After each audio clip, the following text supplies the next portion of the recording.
शरीर को एक बार पसीना पसीना करो, थोड़ी सी बैठक, थोड़ी सी थोड़ा व्यायाम करो।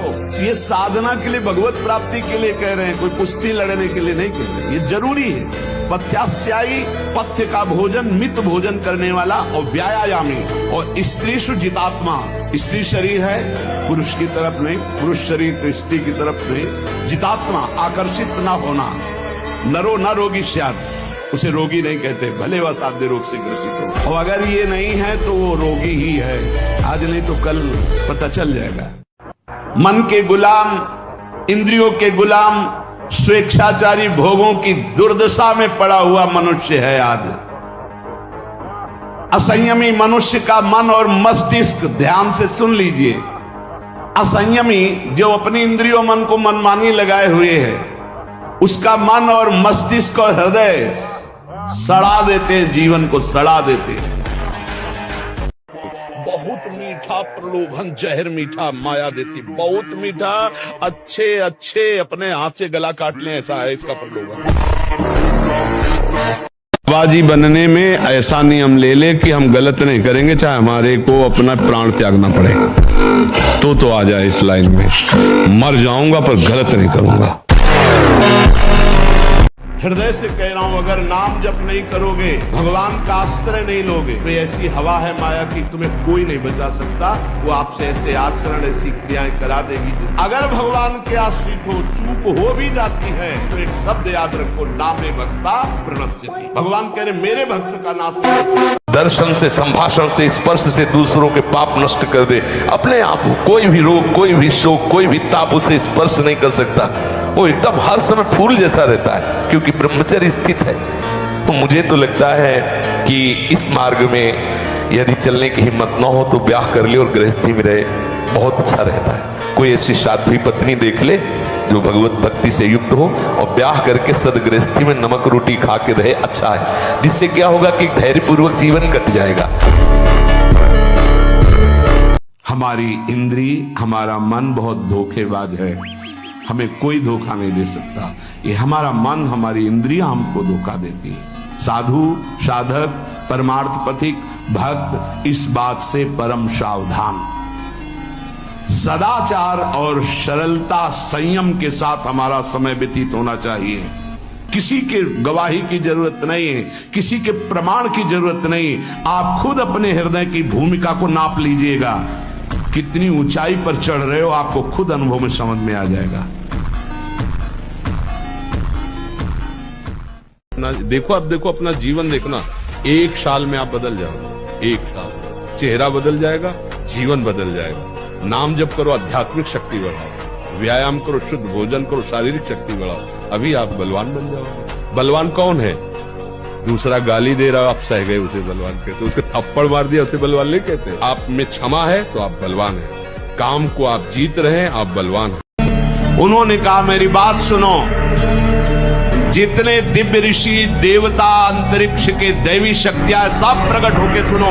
पिता के लिए मैं आजीवन ब्रह्मचारी रहूंगा, कभी किसी स्त्री को स्वीकार ही नहीं करूंगा, न राज सिंहासन में बैठूंगा, न कभी ब्याह करूंगा, न कभी ब्रह्मचर्य तोड़ूंगा। भीष्म प्रतिज्ञाएं से।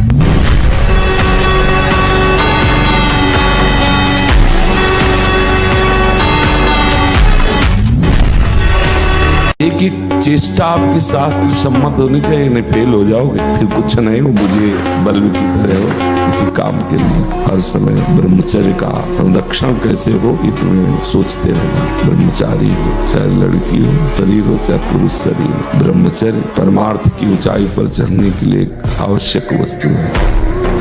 जिस समय उर्वशी जी नृत्यांगना बन करके आई, तो अर्जुन के रूप को ही देखती रह गई। कमल लोचन जैसे श्री कृष्ण वैसे अर्जुन। तो उनका सावधान, ये प्रणाम नमस्कार मुझे नहीं, क्योंकि मैं तुम्हारी सेवा में काम भाव से युक्त होकर आई हूँ। नारायण भगवान की जंगा से प्रकट हुई उर्वशी जी हैं, और अर्जुन जी को मोहित करने में असमर्थ नहीं। एक बार मरना, सबको मरना है। आप स्वस्थ हो, अभी 5 मिनट में एक्सीडेंट हो, मां चटनी हो जाओगे। कभी भी, कोई भी, कहीं भी हो सकता है। क्या रो रो के मरना? एक बार मरना है ना, स्वीकार कर लिया, वो एक ही बार होगा ना, जब होगा तब देख लिया जाए। आज तो मस्ती से रो, आनंद से रो, प्यारी जू का गुणगान करो, चौड़ी छाती करके चलो। अगर हम ब्रह्मचर्य से सही चले और अपनी पढ़ाई पर ध्यान दें तो कोई ऐसी बात नहीं जो हम बोल ना सके। तो ऐसे थोड़ी, अब जैसे अपने लोग हैं, अब ज्ञान मार्ग का प्रश्न कर दो आप, या भक्ति मार्ग करो या कर्म मार्ग करो, अष्टांग योग का करो, तो आपको हर उत्तर मिलेगा। तो गुरुजी आप जैसी बुद्धि कहाँ से मिले? ब्रह्मचर्य से। डरना नहीं, झुकना नहीं, और किसी के भी धमकाने से आप कभी भी अपने निर्णय को नहीं बदलते। चाहे जितना कोई बड़ा हो, भगवान से बड़ा कोई नहीं। वो अनंत माया शक्तियों का स्वामी परमात्मा है, वो कैसे तुम्हें गिरने दे सकता है। और पुष्टता जिसे बल कहते हैं वो तुम्हारे वीर्य में होती है। जिसको तुम खिलवाड़ समझते हो वो खिलवाड़ नहीं, तुम्हारी जीवनी शक्ति है। यदि संयम से ब्रह्मचर्य से रहो तो ना उतनी घी में ताकत है, ना दूध में ताकत है, ना किसी भी पदार्थ में ताकत जो तुम्हारे ब्रह्मचर्य में ताकत है। अभ्यास प्रमाद स्थिति नहीं, भोगों में मनोरंजन नहीं, अभ्यास। अभ्यास विजय दिलाएगा। यही अभ्यास भगवत स्वरूप है। अभ्यास में बाधा देने वाले से राग रहित हो और अभ्यास में दृढ़ हो जाओ। क्या नहीं प्राप्त हो सकता, क्या नहीं हो सकता। हमारी अभ्यास की इतनी प्रवीणता बन जाए, जिस लक्ष्य पे हम लगे उसको हम पार करें, उस पर हम पहुंचे। अगर कभी 25 वर्ष के बाद गलती हुई है तो हम उसे कह सकते कुछ नहीं बिगड़ा, क्योंकि तुम्हारा पुष्ट है जीवन पूर्व से, अब आगे बढ़ो। लेकिन बच्चापन से ये जो रोग लग रहे, 13-14 वर्ष का बच्चा है और उसकी हालत ये है कि उसे वैद्य के द्वारा औषधियां दिला करके उसे ठीक करने की चेष्टा कर रहे। क्या हुआ?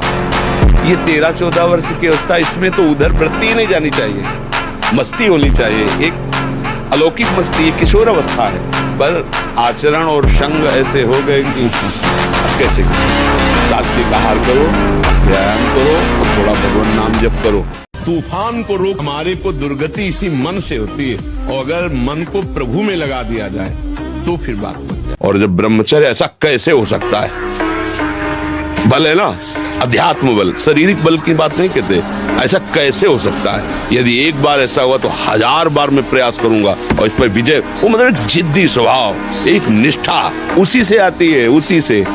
पहले खेती जोतते थे ना किसान, एक फार वाला होता था और पूरे खेत को उसी से जोतला है, बलवान होते। 2 लीटर मठा और 8 रोटी पाए, बैल की जैसी ताकत।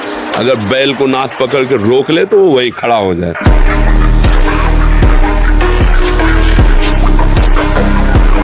व्यायाम बिना शरीर को थकाए ब्रह्मचर्य को पचाया नहीं जा सकता। जैसे दंड बैठक, दौड़ भाग, व्यायाम किया, फिर आप भले गृहस्थ हो, फिर दिन भर कार्य करते रहो। 30 मिनट तो पूरे शरीर को ऐसा व्यायाम में रखो पसीना पसीना हो जाए। अब 8-10 बजे तक सो रहे तो व्यायाम कब करें? 4 बजे उठ के नहा धो करके घंटा दंड बैठक मारे तो आप देखो आपका जीवन प्रकाशित होने लगे। उपासक को जिससे ब्रह्मचर्य रहना है, 2 समय भोजन हल्का 24 घंटे में पर्याप्त है ब्रह्मचारी के लिए। 2 बार तो हल्का, केवल 2 ही समय भोजन करे। पहला भोजन का समय 10 बजे से लेकर 1 बजे के बीच में, दूसरा संध्या होने के बाद 8 बजे तक, इसके बाद नहीं।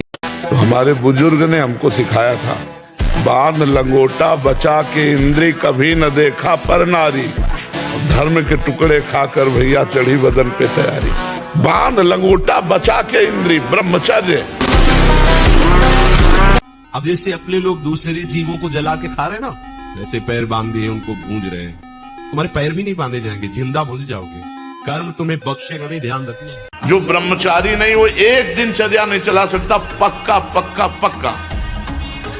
राइट टाइम उठना, राइट टाइम की दिनचर्या केवल ब्रह्मचर्य से चल सकती, दूसरा कोई उपाय नहीं।